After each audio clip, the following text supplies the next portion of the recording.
Je m'appelle Amelia, j'ai 35 ans et aujourd'hui j'ai enterré mon mari, James, à l'étranger. Après 30 heures blanches de voyage, j'ai envoyé un SMS à notre groupe de discussion familiale. Vol. Atterri à 17 heures. Quelqu'un peut-il venir me chercher? Mon frère Troy a répondu, nous sommes. J'étais occupé. C'est Hubert. Maman a ajouté, pourquoi n'as-tu pas mieux planifié? Les doigts tremblants, j'ai tapé, pas de souci. Je m'effondrais silencieusement à l'intérieur. Je n'avais aucune idée que, dans quelques heures, ma famille assisterait au déroulement de ma tragédie. Journal du soir. Avant de poursuivre, dites-moi d'où vous regardez le journal dans les commentaires ci-dessous. Aimez et abonnez-vous si vous vous êtes déjà senti abandonné au moment où vous aviez le plus besoin de quelqu'un. Avant que le deuil ne bouleverse toute ma vie, j'ai eu ce que la plupart appelleraient une vie parfaite. James et moi nous sommes rencontrés en deuxième année d'université. J'ai renversé du café sur mon manuel d'économie, j'ai insisté pour m'en acheter un nouveau et j'ai réussi à transformer ce désastre en catastrophe. Nous avons décidé de dîner ensemble. Nous nous sommes mariés après l'obtention de notre diplôme et avons bâti une belle vie ensemble à Portland. J'ai travaillé comme directeur marketing, tandis que James s'épanouissait comme ingénieur logiciel. Nous avions une maison confortable à 2 étages avec un jardin que je cultivais. Mon cœur à chaque printemps. James plaisantait toujours en disant que mes tomates pourraient remporter le championnat d'État. Des rubans équitables si jamais j'y ai participé. 10 ans de mariage sont passés comme un beau rêve. Nous voyagions dès que possible, organisions des soirées-jeux avec des amis le jeudi et économisions assidûment pour notre avenir. James et moi avons parlé de fonder une famille prochainement. J'ai transformé la chambre d'amis en bureau à domicile, qui pourrait facilement devenir une chambre d'enfant le moment venu. Les choses ont changé l'automne dernier lorsque James s'est vu offrir un contrat de 6 mois avec une entreprise technologique internationale à Singapour. C'était l'opportunité d'une vie, une opportunité qui allait faire avancer sa carrière de manière considérable et nous permettre de vivre. Nous vivons ensemble à l'étranger. J'ai décidé de travailler à distance pendant 3 mois, en prévoyant. Nous avons partagé notre temps entre les continents. Nous étions tellement excités par l'aventure qui nous attendait. La veille de son départ, nous avons eu un dîner spécial à la maison. Je me souviens encore de chaque détail. La douce musique de fond, des bougies vacillantes sur notre table à manger, et la façon dont James m'a regardé quand il m'a promis que cette opportunité rendrait notre avenir encore plus radieux. 6 mois passeront vite, m'a-t-il assuré, ses doigts entrelacés avec les miens, et puis nous. Commencer le prochain chapitre. Nous avons eu des appels vidéo tous les jours pendant les 2 premiers mois. Je suis allé lui rendre visite pendant 3 semaines pendant les vacances, et c'était comme une deuxième lune de miel. Singapour était magnifique, dynamique et passionnante. James m'a fait visiter ville, m'a présenté à ses collègues et nous avons exploré les îles voisines le week-end. Tout semblait parfait. Nous avons même sérieusement envisagé d'avoir un enfant à la fin de son contrat. Puis, l'appel qui a bouleversé mon monde est arrivé. J'étais de retour à Portland lorsque James s'est plaint d'un violent mal de tête. Pendant notre conversation vidéo matinale. Sûrement du stress, dit-il en se massant. Temple, une date limite importante pour un projet approche. 8 heures plus tard, son collègue l'a appelé le téléphone de James. Mon mari s'était effondré pendant une réunion et avait été transporté d'urgence à l'hôpital. J'ai réservé le premier numéro disponible. Vol, mais à mon arrivée, 26 heures plus tard, James était déjà dans le coma. Anévrisme cérébral, les médecins. On lui a expliqué. Ils ont pratiqué une intervention chirurgicale d'urgence, mais les dégâts étaient catastrophiques. Pendant 5 jours, je suis resté assis à ses côtés, dans son lit d'hôpital, lui tenant de la main, lui parlant, priant pour un miracle qui ne s'est jamais produit. James n'a jamais retrouvé conscience. Il n'avait que 37 ans. Le cauchemar d'un hôpital étranger. Le système à lui seul était écrasant. Chaque forme était déroutante. Chaque conversation était étouffée par des applications de traduction ou des interprètes hospitaliers surmenés. J'ai rappelé ma famille. Je suis rentré chez moi tous les jours, désespéré par le besoin de soutien émotionnel, mais nos conversations ont été brèves. Nous prions pour vous, disait-il avant d'expliquer pourquoi il devait raccrocher précipitamment. Ma mère, je lui ai demandé si j'avais pensé à souscrire une assurance voyage. Mon frère Troy m'a suggéré de faire appel à une agence locale pour gérer les choses pour pouvoir rentrer à la maison plus tôt, mais je ne pouvais pas quitter James.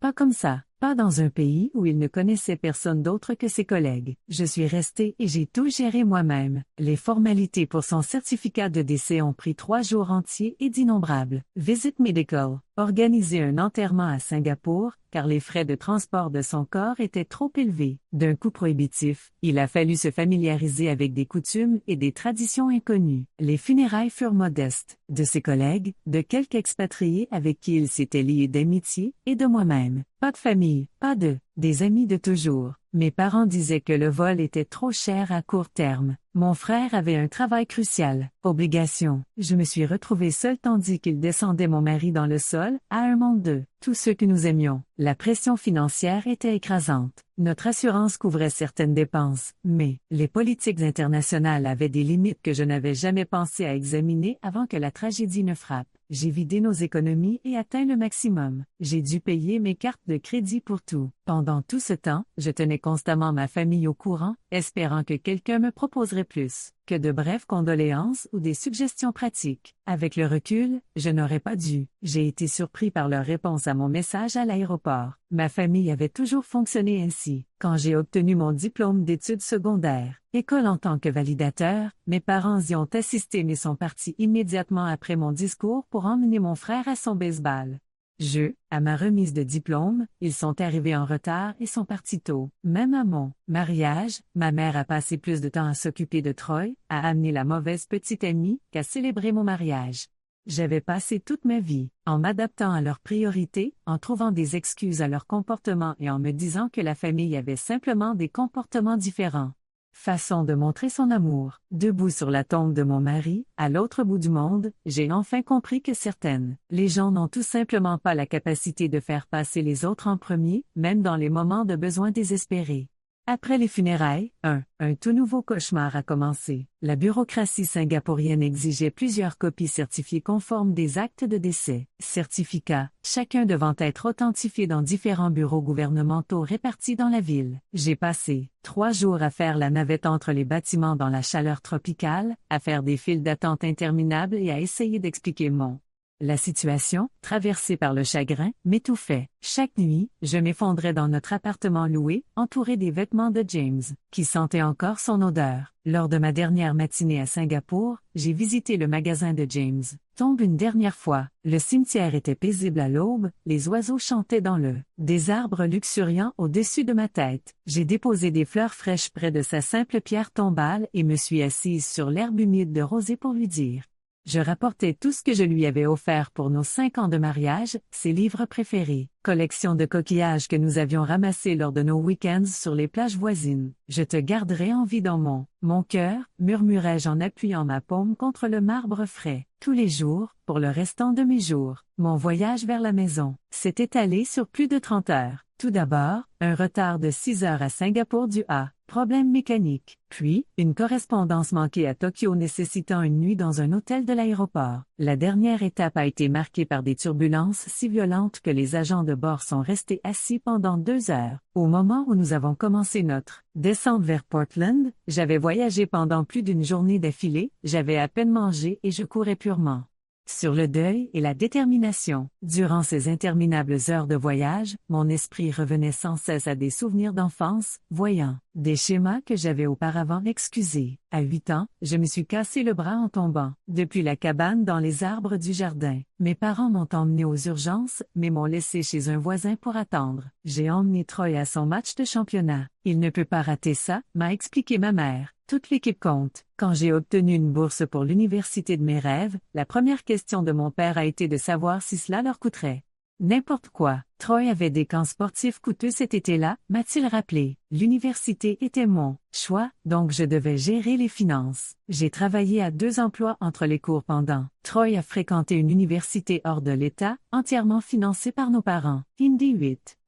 Le jour du mariage, ma mère a critiqué ma robe comme étant peu pratique et mon père s'est plaint du coude. Le lieu était modeste. Troy est arrivé avec 1 heure de retard à la cérémonie. James avait remarqué leur comportement mais m'avait gentiment encouragé à me concentrer plutôt sur notre bonheur. Nous ne pouvons pas les changer, a-t-il dit. mais nous pouvons choisir le degré de pouvoir qu'ils ont sur nous. Notre joie. Tout au long des préparatifs des funérailles à Singapour, j'avais appelé chez moi presque quotidiennement. La plupart des appels étaient destinés à messagerie vocale. Quand quelqu'un répondait, les conversations étaient brèves et axées sur mon retour plutôt que sur la façon dont je faisais face à la situation. Ma mère m'a suggéré de ruminer mon chagrin en restant aux funérailles plutôt que de simplement laisser James incinérer immédiatement. Troy a demandé si James avait une assurance vie avant d'exprimer ses inquiétudes concernant une œuvre. La présentation qu'il éprouvait était difficile à comprendre. Malgré cette histoire, une part irrationnelle de moi-même croyait que cette tragédie, le pire moment de ma vie, allait enfin susciter la compassion que j'avais toujours désirée de la part de ma famille. Il reconnaîtrait sûrement l'ampleur de ma perte et répondrait avec le soutien dont j'avais désespérément besoin. Avant mon dernier vol de retour, j'ai envoyé un message à notre groupe familial pour détailler mon itinéraire. Les réponses ont été minimes. Des émojis de pouces levés de mes deux parents et de Troy me demandant si j'apportais des souvenirs. J'ai précisé mon heure d'arrivée. J'ai dû attendre encore 2 fois avant d'embarquer pour mon dernier vol, espérant que quelqu'un me proposerait de m'accueillir à l'aéroport.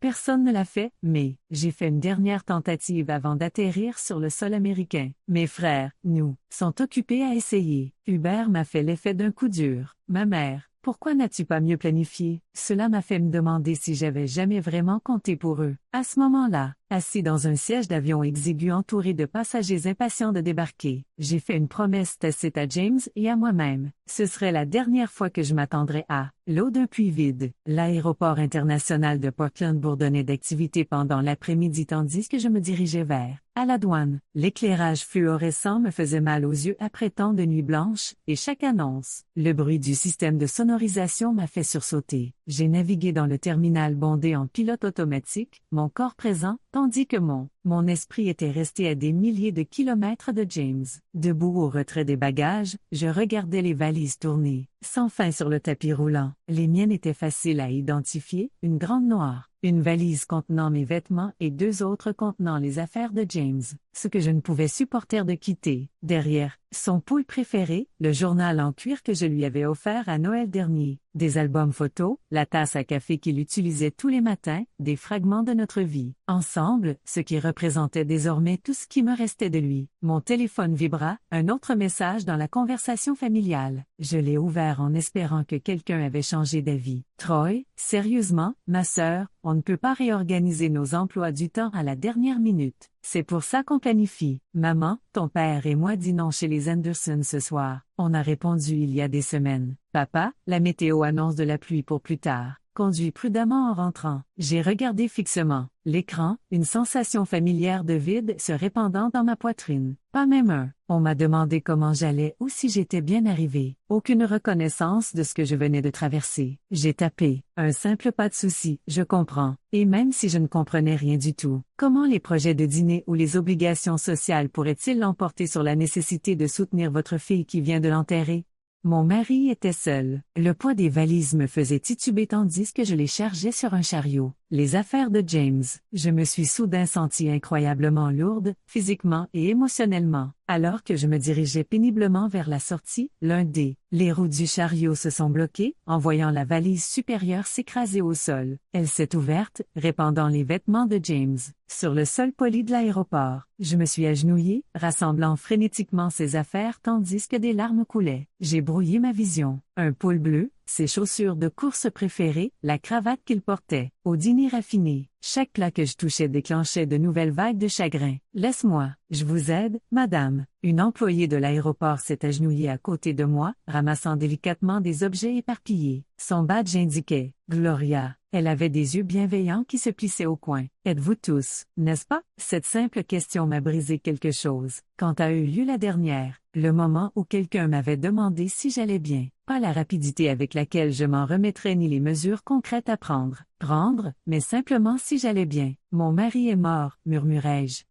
Je l'ai enterré à Singapour. L'expression de Gloria s'adoucit avec une compassion sincère. Elle m'a aidé à remballer. Elle a déposé sa valise en silence, puis m'a personnellement accompagné jusqu'à la zone de prise en charge du covoiturage. « On vient te chercher ?» demanda-t-elle. Je secouai la tête. Numéro. Ma famille est occupée. Son froncement de sourcils parlait. Volume, mais elle n'a pas fait de commentaire. Au lieu de cela, elle a attendu avec moi jusqu'à l'arrivée du covoiturage, m'a aidé à charger bagages et m'a serré la main avant de monter. Prends soin de toi, dit-elle. C'était plus confortable que ce que ma propre famille m'avait offert. Le covoiturage coûtait 78 $. Au tarif des heures de pointe, le chauffeur et un homme âgé nommé Paul ont eu une conversation polie pendant que nous naviguions. Circulation dense. Lorsqu'il m'a interrogé sur mon voyage, j'ai donné des réponses vagues, craignant de m'effondrer complètement si je parlais.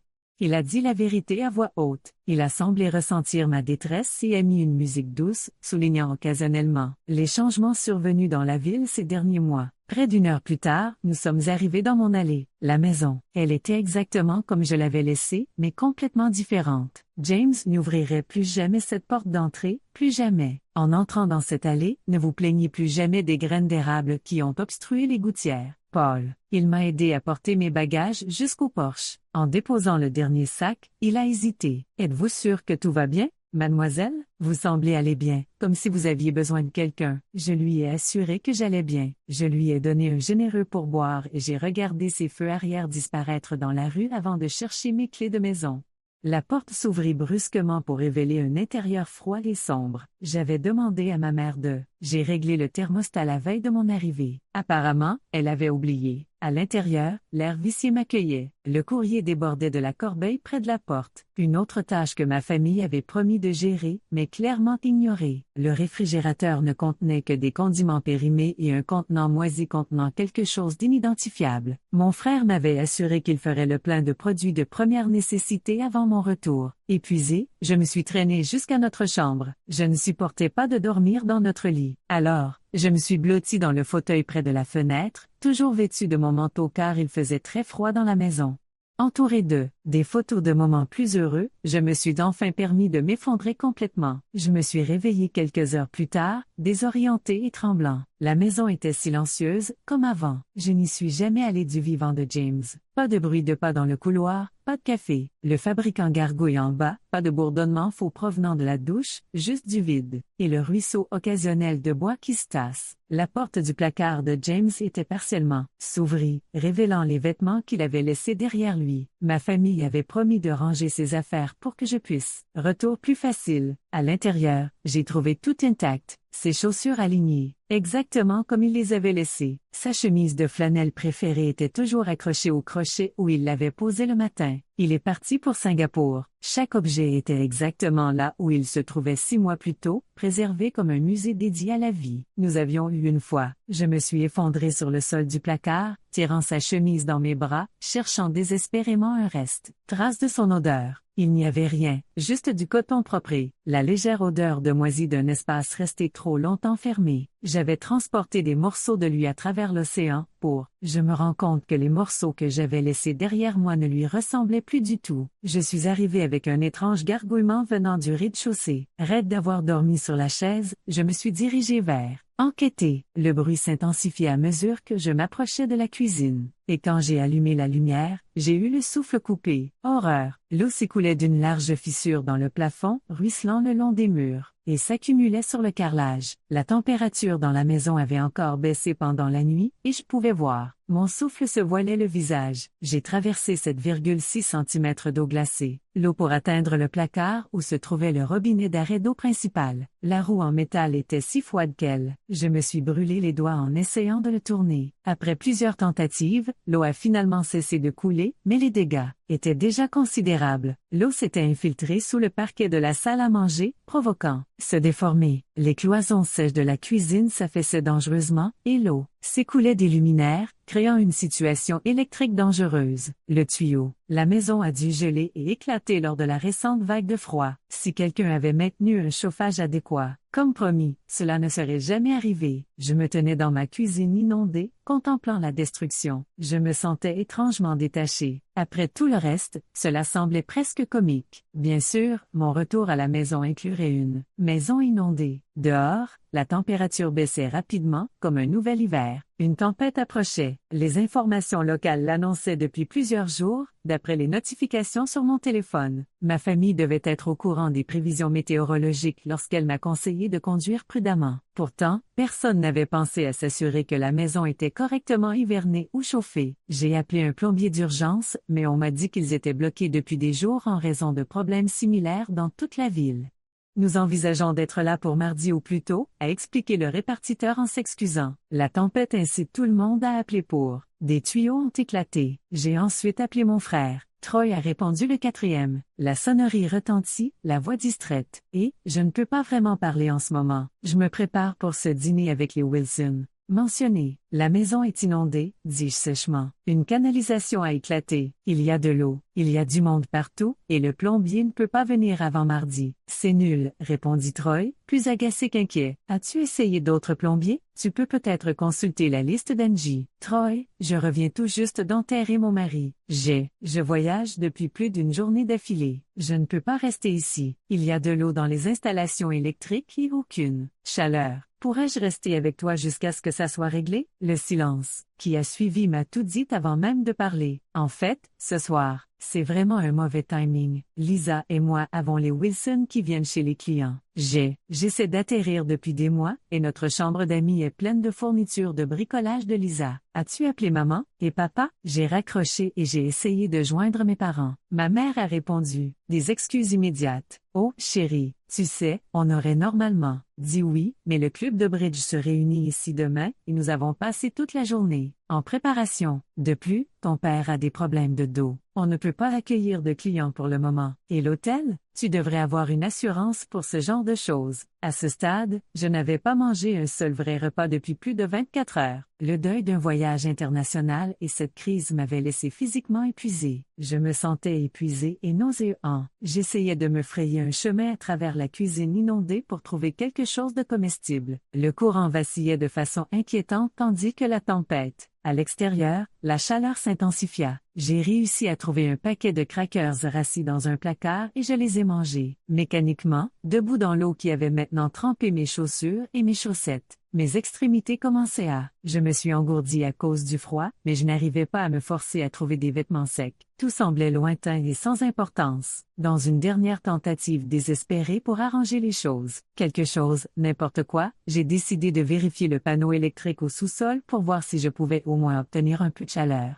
Je travaillais dans une partie de la maison. L'escalier du sous-sol était glissant et je m'agrippais fermement à la rampe. Je suis descendu. L'espace moisi était partiellement inondé, l'eau m'atteignant les chevilles. Je me suis précipité vers la prise électrique. Panneau sur le mur du fond, en utilisant la lampe torche de mon téléphone pour me guider. Alors que je m'approchais de la porte du panneau, mon pied a glissé sur le béton humide. Je suis tombé en avant, ma main s'appuyant instinctivement contre le métal. Boîte. Une décharge électrique violente traversa mon bras, me projetant en arrière. Ma tête a heurté quelque chose de dur en tombant, et pendant un instant, tout est devenu noir. Je suis revenu à moi au sous-sol, désorienté et tremblant violemment. Mon bras droit me picotait douloureusement à cause de décharge électrique et quelque chose de chaud a coulé sur mon visage. Je me suis touché la tempe, mes doigts sont devenus rouges de sang. La chute avait laissé une entaille juste au-dessus de mon sourcil. Je me débattais. En me levant, j'ai senti une vague de vertige m'envahir. Le sous-sol semblait s'incliner et tourner autour de moi tandis que je titubais vers les escaliers. Chaque pas nécessitait une concentration immense. À mi-chemin, j'ai dû m'arrêter et rester assis, la vue floue. Les bords. Quand j'ai atteint le rez-de-chaussée, j'étais à peine conscient. Je me suis effondré sur le canapé. Le salon, incapable d'aller plus loin. La maison était devenue encore plus froide et je ne sentais plus mon doigt au orteil. Une partie de mon esprit reconnaissait les symptômes d'une hypothermie imminente, mais je ne pouvais pas. J'ai rassemblé l'énergie nécessaire pour prendre soin de moi. Tandis que je sombrais dans l'inconscience, un bip aigu perça le brouillard. Dans mon cerveau, le détecteur de monoxyde de carbone se déclenchait. Il y avait peut-être un problème avec le système de chauffage, endommagé par l'eau ou fonctionnant mal à cause de la tempête. Le gaz toxique a été remplissant la maison alors que j'étais alité, incapable d'appeler à l'aide. Mon téléphone était posé sur la table basse, à quelques centimètres de ma main, et pourtant, il aurait aussi bien pu être à des kilomètres. mes membres, refusa de coopérer et l'obscurité s'insinua aux confins de mon champ de vision. Dans ce que je croyais être dans mes derniers instants de conscience, un calme étrange m'envahit. Si c'était ainsi, terminé, au moins je serais de nouveau avec James. Au moins, la douleur cesserait. La dernière chose dont je me souviens avant de perdre complètement connaissance était le bruit de quelqu'un frappant à la porte d'entrée. Et une voix qui criait. Puis plus rien que l'obscurité. J'ai appris plus tard que Diane Foster, un voisin d'en face avait remarqué que de l'eau coulait sous ma porte d'entrée et descendait les marches du porche. Inquiète, elle avait essayé d'appeler d'abord, puis était venue pour enquêter. Quand une personne a répondu à ses coups, mais elle a entendu l'alarme de monoxyde de carbone hurler à l'intérieur, elle a immédiatement appelé les urgences. Service. Les pompiers ont enfoncé la porte et m'ont trouvé inconscient sur le canapé, la maison dangereusement froidée, partiellement inondée, avec des niveaux de monoxyde de carbone bien supérieurs au seuil de sécurité. Selon les ambulanciers qui m'a transporté à l'hôpital général de Portland, je souffrais d'hypothermie modérée, d'intoxication au monoxyde de carbone.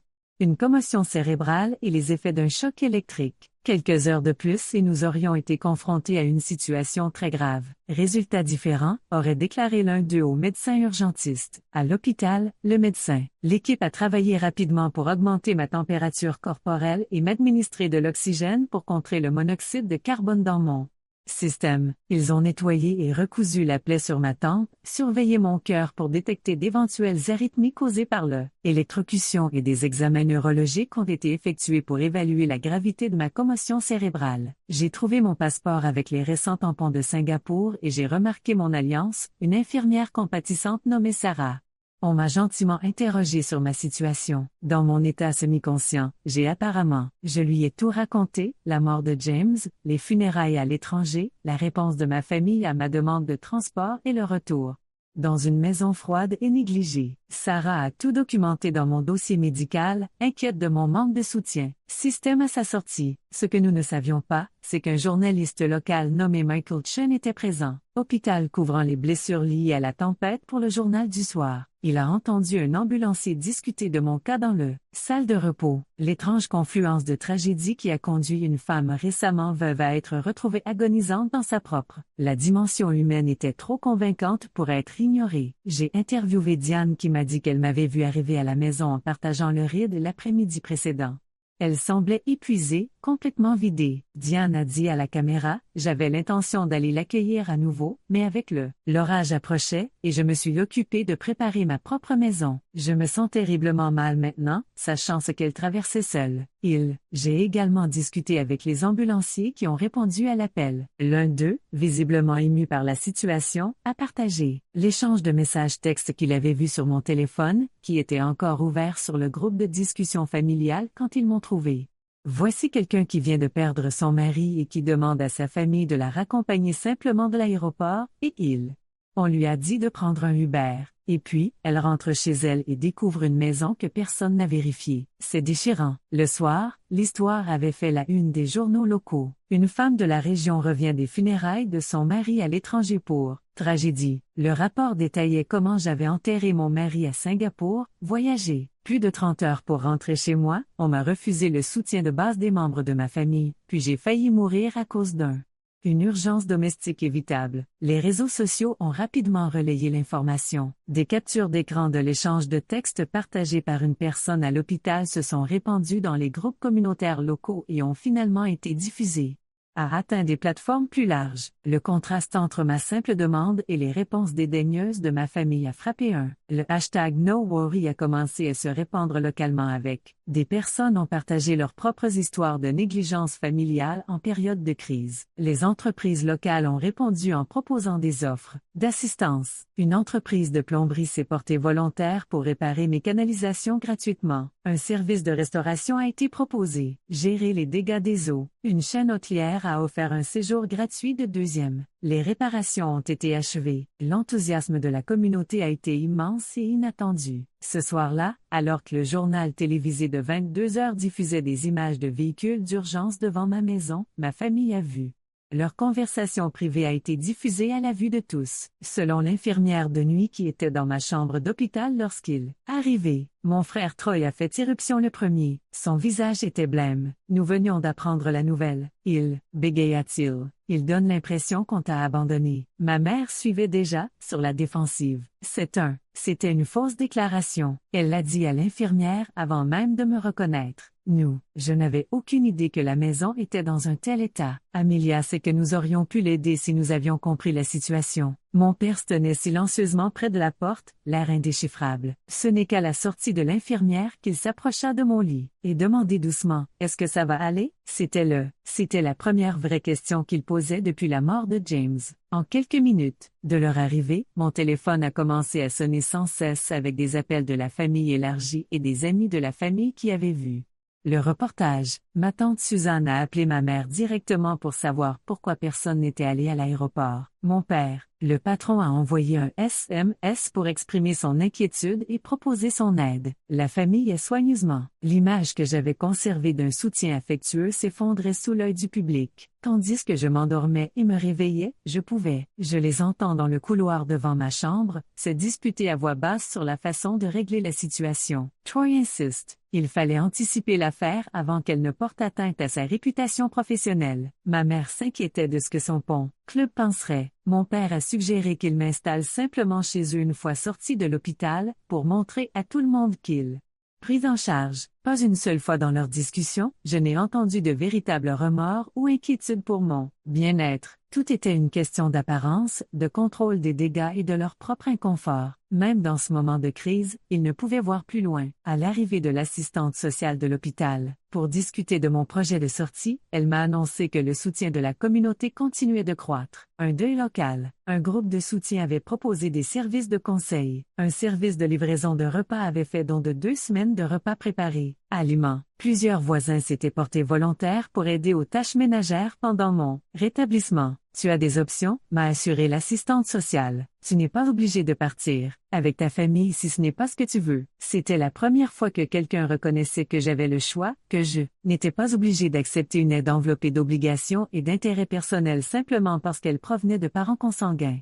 Ma famille attendait avec anxiété de mettre en œuvre son plan de gestion des dégâts. J'ai fermé les yeux et j'ai pensé à James. Il m'a toujours encouragé à m'affirmer auprès de ma famille. Votre valeur ne dépend pas de leur capacité à l'apercevoir. Il disait, maintenant, allongé dans un lit d'hôpital après avoir failli mourir seul chez nous, j'ai enfin compris ce qu'il. Au matin, mon état s'était suffisamment stabilisé pour me permettre de rester conscient plus longtemps. La chambre d'hôpital ma famille était présente. Ils s'étaient relayés toute la nuit, veillant à ce que quelqu'un soit toujours visible. À mon chevet, notamment lorsque le personnel hospitalier rentrait dans la chambre. La prestation était impeccable, mais totalement creuse. Troy était assis à faire défiler les pages de son téléphone, levant parfois les yeux pour me demander si j'avais besoin de quelque chose, puis revenant à ce que il semblait s'agir d'une tentative de contrôle des dégâts sur les réseaux sociaux. Ma mère a rangé et réorganisé les quelques objets sur ma table de chevet, comblant le silence par des commentaires sur l'ampleur démesurée de cette situation. Mon père, il se tenait près de la fenêtre, soupirant de temps en temps et consultant sa montre. Lorsque le docteur Reynolds entra pour discuter de mon état et le plan de sortie, ma mère a immédiatement changé de ton, s'adoucissant en me touchant le bras. Je suis tellement heureuse qu'elle aille bien. Nous allons la ramener à la maison. Bien sûr, notre famille reste unie. Dans les moments difficiles, le médecin a hoché la tête avec professionnalisme en examinant mon dossier. Madame Anderson a vécu traumatisme important, tant physique qu'émotionnel. Son rétablissement nécessitera du repos, une alimentation adaptée et un accueil chaleureux, environnement et un minimum de stress. Il m'a regardé droit dans les yeux, et non ma mère, en parlant. Quel soutien me procurez-vous? Qu'est-ce qu'Amelia a en place? Avant que je puisse répondre, Troy est intervenu. Elle nous sont sa famille. Il y a eu juste un malentendu concernant son heure d'arrivée hier, que les médias ont relayé, complètement déformé.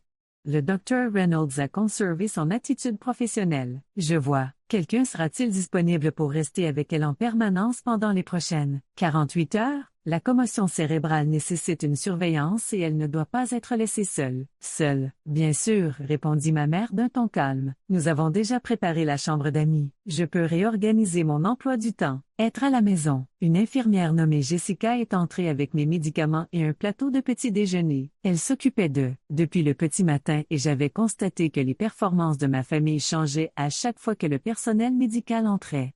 Alors qu'elle vérifiait mon vital, elle demanda doucement, « Êtes-vous à l'aise avec ce plan, Amelia? Parce qu'il existe des alternatives si vous, j'en ai besoin. » Ma mère a durci les alternatives. Elle rentre chez elle avec sa famille, là où elle doit être. Jessica a croisé mon regard, ignorant celui de ma mère. Interjection. « À toi de choisir, dit-elle simplement. » À ce moment-là, quelque chose a changé en moi. Le choix m'appartenait. Posky, faire bonne figure à ma famille, non pas pour préserver leur statut social, mais pour répondre à mes besoins. J'ai pris une grande inspiration. J'aimerais entendre parler des alternatives, dis-je. Ma voix était plus forte que jamais depuis des semaines. La salle s'effondra, silencieux. Troy s'arrêta d'écrire au milieu d'un texte. La bouche de ma mère s'ouvrit et se referma sans le son. Mon père se détourna de la fenêtre en fronçant les sourcils. Amelia, ma mère, finit par « J'ai réussi. Tu ne peux pas être sérieux. Après tout ce que nous avons fait, qu'as-tu fait exactement? » La question m'échappait, avant que je puisse y réfléchir. Mais une fois prononcée, je ne pouvais plus revenir en arrière. Et je ne le voulais pas. Quand James était mourant,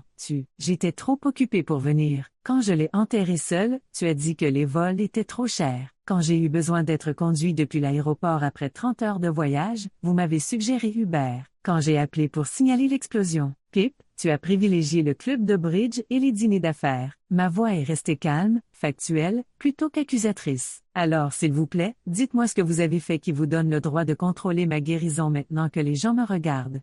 Troy se tenait debout, brusquement. C'est totalement injuste. Nous ne savions pas à quel point c'était grave. Vous ne l'aviez pas compris. Demandez, ai-je interrompu. Aucun d'entre vous ne m'a demandé une seule fois comment j'allais vraiment. Pas une seule fois. As-tu proposé une aide sincère et sans excuse? Tu n'avais pas besoin de me voir aux informations pour savoir que j'étais en deuil et seule. Tu as choisi de ne pas le voir. Le visage de ma mère s'est empourpré. Indignation.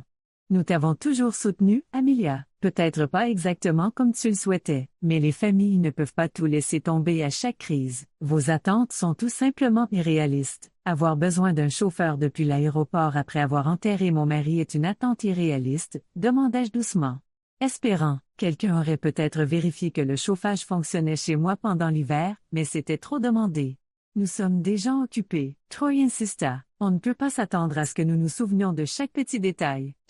Un petit détail, répétai-je, laissant les mots en suspens. Par exemple, si votre sœur, récemment veuve, allait geler la mort dans sa propre maison. Mon père a finalement parlé d'une voix douce. Amelia, nous comprenons que tu sois bouleversée. Le deuil peut amener les gens à dire ce qu'ils disent. Pas méchant. Quand tu penses plus clairement, je pense plus clairement que, je l'ai fait depuis des années, je l'ai interrompu. Pour la première fois, je vois notre dynamique familiale sans chercher d'excuses. Voyez-vous, j'ai passé toute ma vie à accepter des bribes d'attention et à me convaincre que c'était un festin. Jessica était restée dans la pièce, préparant discrètement mes médicaments. Sa présence me donnait en quelque sorte la force de continuer. Je ne vous déteste pas, dis-je en les regardant chacun à son tour. Je ne vous reproche même pas d'être qui vous êtes, mais je ne vous en voudrais pas. Ne prétends plus pouvoir me donner ce dont j'ai besoin maintenant, ni même le faire si tu le pouvais. Alors, qu'est-ce que tu dis? Demanda ma mère. Tu préfères rester avec des inconnus plutôt que dans ta propre famille. Je dis que je choisis de donner la priorité à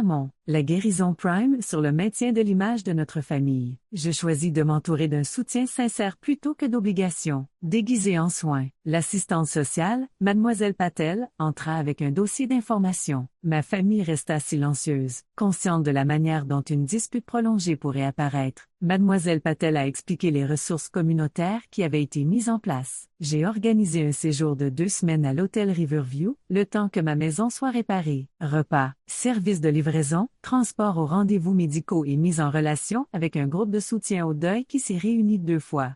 Chaque semaine, plusieurs voisins se sont également portés volontaires pour prendre des nouvelles régulièrement, a-t-elle ajouté. Et l'entreprise de restauration, travaillant sur votre maison, a proposé d'installer un système de sécurité avec surveillance à distance pour prévenir de futures urgences. Le contraste entre cet élan d'inconnu et la réticence de ma famille. Le soutien à l'image n'aurait pas pu être plus fort. tandis que ma famille regardait. Dans un silence stupéfait, j'ai accepté les arrangements présentés par Miss Patel. C'est ridicule. Troy finit par bafouiller. Tu choisis des gens au hasard plutôt que ton propre sang. J'ai regardé. Mon frère l'a vraiment regardé, peut-être pour la première fois. Je préfère la gentillesse à l'obligation. Je choisis de m'estimer suffisamment pour accepter une aide sans condition ni ressentiment. Ma mère. Elle ramassa sa bourse, les mouvements crispés par l'indignation. Quand tu reprendras tes esprits, nous serons en attente. Mais ne vous attendez pas à ce que nous laissions tout tomber à nouveau lorsque vous aurez besoin de nous. C'est exactement ce que je voulais dire. Je répondis doucement. Je n'aurais jamais pu m'attendre à ça, et maintenant, je ne le ferai plus. Comme il. En sortant de la pièce, mon père s'attarda un instant à la porte. Un instant, je crus qu'il allait dire quelque chose. Significatif, quelque chose qui reconnaissait la vérité de ce qui s'était passé. Au lieu de cela, il s'est simplement. J'ai hoché la tête avant de suivre ma mère et mon frère. Jessica s'est approchée de mon lit après leur départ. Ça a pris un courage incroyable, dit-elle en ajustant mes oreillers. Fixer des limites avec. Fonder une famille est l'une des choses les plus difficiles à faire, surtout quand on est vulnérable. Ça ne ressemble pas à du courage, je crois. J'ai admis. J'ai l'impression d'abandonner. Tu n'abandonnes pas, corrigea-t-elle doucement. Vous vous autorisez à guérir sans porter en plus leur fardeau émotionnel. Il y a une grande différence. Cet après-midi-là, des représentants des différents services communautaires sont venus coordonner mon plan de sortie. L'hôtel. Le gérant m'a assuré que tout était prêt pour mon arrivée. L'entreprise de restauration m'a montré des photos de la première. Les travaux qu'ils avaient effectués pour éviter d'autres dommages à ma maison. Le coordinateur du service des repas a discuté des questions diététiques, préférences et les horaires de livraison. Chaque interaction a renforcé les convictions de Jessica. Avait dit, il ne s'agissait pas de rejeter la famille. Il s'agissait d'accepter une véritable soutien sans avoir à le mériter ni à s'excuser d'en avoir besoin. Il s'agissait reconnaître que parfois la famille dans laquelle nous sommes nés ne peut pas nous fournir ce dont nous avons besoin et que cela ne constitue pas un échec de notre part. Parti. Le soir, j'étais installé dans une suite confortable de l'hôtel Riverview surplombant la rivière qui donnait à la ville. Son nom. La chambre était chaleureuse, le lit moelleux et un réfrigérateur avaient été remplis d'aliments simples et nourrissants. Sur le bureau se trouvait une plante en pot avec une carte, signée par le personnel hospitalier qui m'avait soigné. Pour la première fois depuis James, mort, j'ai ressenti autre chose que du chagrin et de l'abandon. Ce n'était pas le bonheur qui semblait encore incroyablement lointain, mais c'était peut-être le premier fragile germe de paix. J'avais défendu ma vérité, honoré mes besoins et découvert qu'il y avait de la bonté dans le monde au-delà des limites étroites. Contrainte familiale. Tandis que je regardais le soleil se coucher sur la rivière, j'ai murmuré à James comme s'il m'entendait. Je pense qu'il serait fier de moi aujourd'hui. J'ai enfin fait ce que tu fais toujours. J'ai dit que je devrais. J'ai presque entendu sa réponse. J'ai toujours été fier de toi. C'était vous-même que vous deviez rendre fier. 3 mois se sont écoulés dans un flot de guérison lente et régulière. Ma récupération physique a progressé plus rapidement que prévu. La commotion cérébrale. Les symptômes ont disparu après plusieurs semaines de repos. La brûlure électrique sur ma main n'a laissé qu'une légère trace que le médecin m'a assuré qu'elle finirait par disparaître complètement. La plaie sur ma tempe s'est cicatrisée en une fine ligne argentée, en partie cachée par ma ligne de cheveux. La guérison émotionnelle s'est avérée plus difficile, mais tout aussi possible, avec l'aide du groupe de soutien aux personnes en deuil, réunis dans un centre communautaire chaleureux. Chaque mardi et jeudi, j'ai commencé à traiter non seulement la perte de James, mais aussi les sentiments compliqués. Concernant mes relations familiales, l'animatrice du groupe, Eleanor, avait une manière douce de poser des questions qui m'ont aidé. Identifier les schémas sans jugement. Le deuil a le don de clarifier ce qui compte vraiment. Eleanor disait souvent, cela élimine les prétentions et nous oblige à affronter la vérité, à la fois belle et douloureuse. La transformation de ma maison reflétait ma transformation intérieure. L'entreprise de restauration. Ils ont non seulement réparé les dégâts des eaux, mais ont aussi apporté des améliorations auxquelles je n'avais jamais pensé. Ils ont installé un système intelligent, thermostat que je pouvais surveiller à distance, à remplacer le chauffe-eau vieillissant par un modèle économe en énergie et à renforcer le système de plomberie contre le gel. Ce qui avait commencé comme une destruction devint une opportunité de renouveau. Tout au long de cet processus, des voisins que je connaissais à peine auparavant sont devenus des éléments réguliers de ma vie. Diane, d'en face, apportait de la soupe maison tous les dimanches. Robert et Thomas, de Tudors Down, ont aidé. J'ai réinstallé mes plates-bandes une fois les travaux de jardinage terminés. Maria, une enseignante retraitée du bout du pâté de maison. Il s'est simplement assis à mes côtés les jours difficiles, lorsque les mots étaient superflus, mais que la présence était essentielle. Ma famille, j'ai gardé une distance prudente. Des SMS occasionnels arrivaient, superficiellement agréables, mais dénués de toute reconnaissance de notre confrontation à l'hôpital. Ma mère m'a envoyé une carte générique, je pense à toi, signée par nous trois. D'entre eux, Troy m'a appelé une fois, soi-disant pour prendre de mes nouvelles, mais en réalité pour me mentionner que ses clients avaient vu l'article et ils voulaient clarifier toute idée fausse. Mon père m'a envoyé un email contenant des liens vers des informations sur l'assurance habitation, sa seule concession étant que quelque chose d'important avait eu lieu.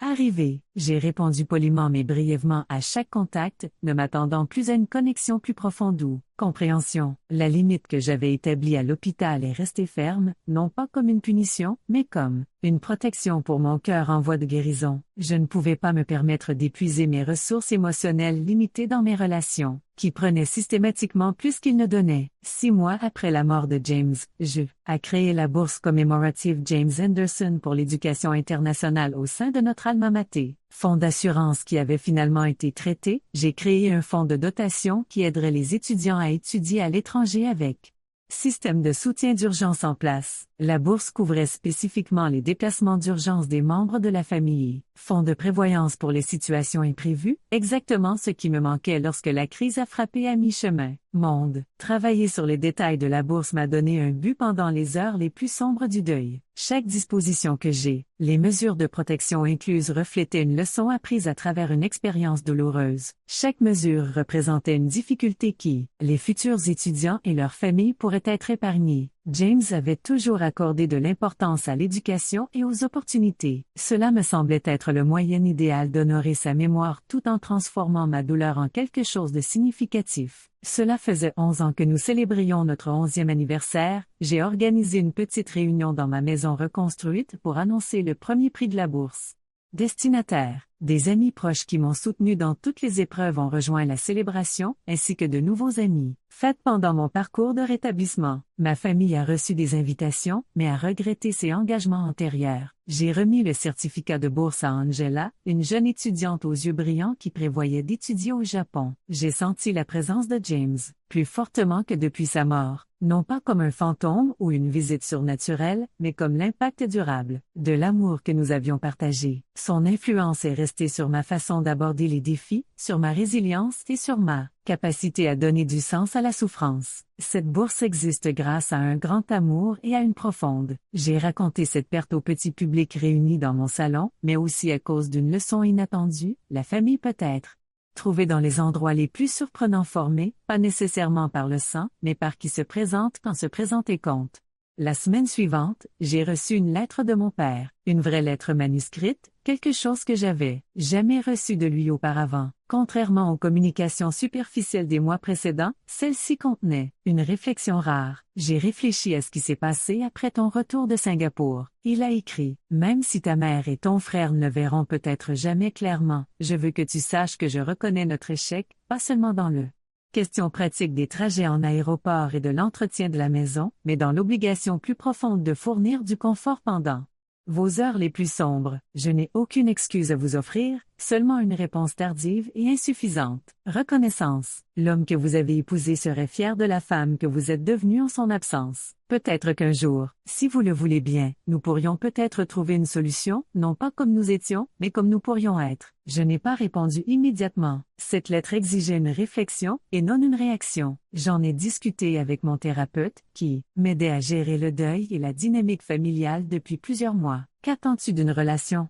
avec ton père? Demanda-t-elle. Pas ce que tu penses devoir vouloir ou ce qui pourrait le réconforter, mais ce qui. Est-ce que cela sert réellement votre bien-être? La question m'est restée en tête pendant des jours. Finalement, j'ai répondu en énonçant clairement mes limites et mes attentes. J'ai exprimé ma volonté de déjeuner occasionnellement, juste tous les deux, étant entendu que ces réunions étaient exploratoires. pas obligatoire. Je ne retournerai pas aux réunions de famille ni aux fêtes de fin d'année dans l'immédiat. À venir. Toute relation future sera basée sur le respect mutuel et une connexion authentique, et non sur la performance ou obligation. À ma grande surprise, il a accepté ces conditions sans discuter. Notre premier déjeuner fut maladroit mais courtois. Le second un peu moins. Troisièmement, nous avions trouvé un rythme de conversation prudent qui reconnaissait notre histoire sans être défini par elle. Ce n'était pas le lien paternel étroit que certains pourraient envier, mais c'était authentique d'une manière que notre relation précédente n'avait jamais été.